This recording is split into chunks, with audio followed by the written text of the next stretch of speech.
નમસ્કાર દોસ્તો, સ્વાગત છે આપનું મેન્સ પ્રેક્ટિસમાં। તો આજે આપણે જે છે જીપીએસસીમાં એથિક્સના જે કેસ સ્ટડી છે એનું આપણે જે છે એ પ્રેક્ટિસ કરીશું, કારણ કે હવે જે ક્લાસ 1-2ની મેન્સ આવવાની છે એમાં નવું એક કોમ્પોનન્ટ એડ થયું છે જેમાં તમારે એથિક્સની અંદર કેસ સ્ટડી આવશે। તો જોઈએ કે કઈ રીતે કેસ સ્ટડી પૂછાઈ શકે છે અને કઈ રીતે જે છે એના આન્સર લખી શકાય છે। તો મારા ટીમ વિશેની જાણકારી છે, એક ટેલિગ્રામ ગ્રુપ પણ છે આપણું, GPSC is the future, link તમને ડિસ્ક્રિપ્શન બોક્સમાં મળશે, તમે પ્રેક્ટિસ માટે એમાં જોડાઈ શકો છો। અને જો તમે 1-to-1 મેન્ટરશિપ કરવા માંગતા હોય અમારી સાથે તો 1000 રૂપીસ પર મંથ એનો ચાર્જ છે, જેમાં daily practice question plus evaluation, 1-to-1 તમને ગાઈડન્સ, ઇંગ્લિશ અને ગુજરાતી સબ્જેક્ટ પણ એમાં કવર કરવામાં આવશે, GS 1 2 3 4 પણ એમાં કવર કરવામાં આવશે। તો કોન્ટેક્ટ તમારે @gpsc-the-future ઉપર કરવાનો રહેશે અથવા @bhargav-govt ટેલિગ્રામ ઉપર મને મેસેજ કરવાનો રહેશે। તો સૌપ્રથમ જોઈએ કે કેસ સ્ટડી, જો કેસ સ્ટડી છે ને હંમેશા પહેલાં શાંતિથી વાંચવાની અને મુખ્ય વસ્તુઓ પર અંડરલાઇન કરવાની।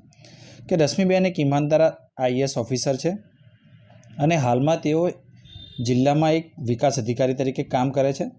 તેમના વિસ્તારની ગ્રામ પંચાયતમાં પાયાના કામો કરવા માટે એમણે આવેદન મોકલ્યું। આ પૈસા જે છે તેમને સેપ્ટિક ટેન્ક, ગ્રામના રસ્તા અને છાત્રાવાસની મરામત માટે ખર્ચવાના હતા।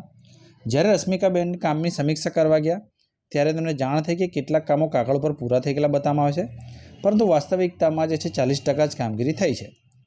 વધુ પૂછપરછ કરતાં ગ્રામ પંચાયત અને એની ટેકનિકલ ટીમ એમને ખુલાસો કરે છે કે ભાઈ વિભિન્ન સ્તરે જે છે ઉચ્ચ લોકોના દબાણ હેઠળ જે છે કમિશન આપવામાં આવ્યું છે, આને લીધે જે છે આ ખર્ચો 40% જ થયો છે, બાકી 60% કમિશનમાં ગયા છે।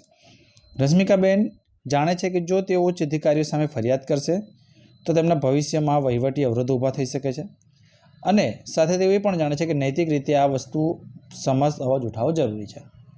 તો આ કેસ સ્ટડી થઈ ગયો। પ્રશ્ન છે કે રશ્મિકાબેન માટે શક્ય નૈતિક વિકલ્પો શું છે, એટલે ઓપ્શન શું હોઈ શકે। એ દરેક ઓપ્શનના તમારે નફા અને નુકસાનનું પણ વિશ્લેષણ કરવાનું છે કે ભાઈ ઓપ્શન આવો લેશે તો આ ફાયદો છે, આ નુકસાન છે, ઓપ્શન બીજો આવો છે, આ ફાયદો છે, આ નુકસાન છે, હંમેશા કેસ સ્ટડી આવતી પૂછાય। બીજું કે જાહેર સેવામાં અધિકારીએ નૈતિકતા અને વ્યવસાયિક ફરજ વચ્ચે સંતુલન જાળવવા કઈ બાબતો પર ધ્યાન આપવું જોઈએ। તો આ એક આખી કેસ સ્ટડી છે। તો જોઈએ કે તમે પહેલાં વિચારી લો કે તમે જો એમની જગ્યાએ હોય તો તમારી જોડે કયા ઓપ્શન છે અને એમાં શું ફાયદા નુકસાન તમને યાદ આવે છે। તો ઓપ્શન પહેલો છે કે કમ્પ્લેન, પહેલું તો એ કમ્પ્લેન કરી દે, બરાબર છે કે ભાઈ આ ભ્રષ્ટાચાર આ લોકોએ કર્યો છે।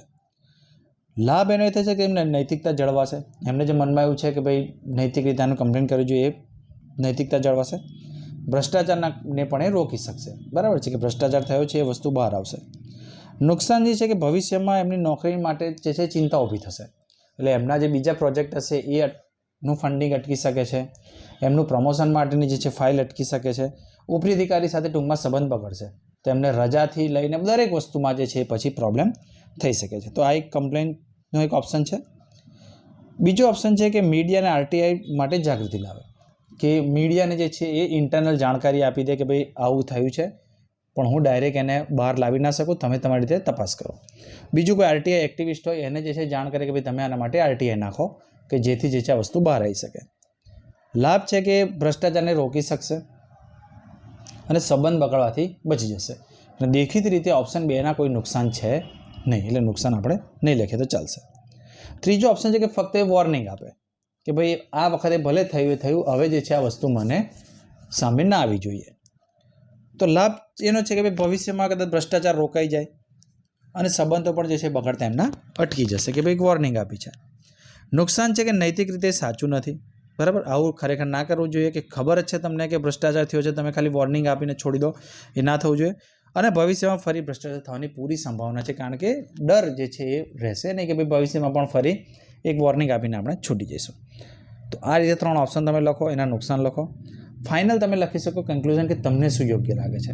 તો ઓપ્શન 2 જે છે એ યોગ્ય છે, કારણ કે એનાથી જે છે એ ફાયદા થઈ જાય છે, ભ્રષ્ટાચાર તમારે રોકવો છે, દોષીઓને સજા આપવી છે, પબ્લિક સામે આ ભ્રષ્ટાચાર લાવવો છે, એ બધું થઈ જશે।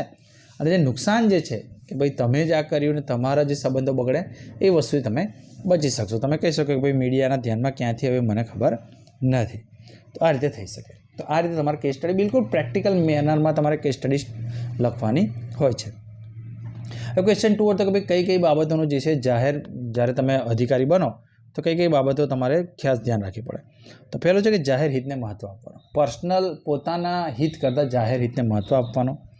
સત્ય હંમેશા બહાર લાવવા માટે તૈયાર રહેવાનું, મીડિયાનો યોગ્ય ઉપયોગ કરવાનો, અવેરનેસ ફેલાવવા માટે મીડિયાનો ઉપયોગ કરી શકાય, ભ્રષ્ટાચાર બહાર લાવવા માટે મીડિયાનો ઉપયોગ કરી શકાય, કોઈ વસ્તુ જે તમે નથી કરી શકતા તેના માટે મીડિયાનો ઉપયોગ કરી શકાય. ઉપરી અધિકારી સાથે સંવાદ વધારવાનો, હંમેશા ઉપરી અધિકારીના કોન્ટેક્ટમાં રહેવાનું, જેથી કોઈ એવી વાત હોય તો એ ડર્યા વગર કહી શકે કે આ રીતે જે છે ખરેખર ના થવું જોઈએ, આ ખોટું છે. એટલી બોલવાની જે છે એ તાકાત હોવી જોઈએ. ને એવું ક્યારે આવે જ્યારે તમારા રિલેશન સારા હોય તો તમે કહી શકો. ભ્રષ્ટાચાર જે છે રોકવા માટે હંમેશા તૈયાર રહેવું જોઈએ. બરાબર છે, ભ્રષ્ટાચાર રોકવા માટે હંમેશા જે છે એ તૈયાર રહેવું જોઈએ. ઉપર મતલબ રોકવા,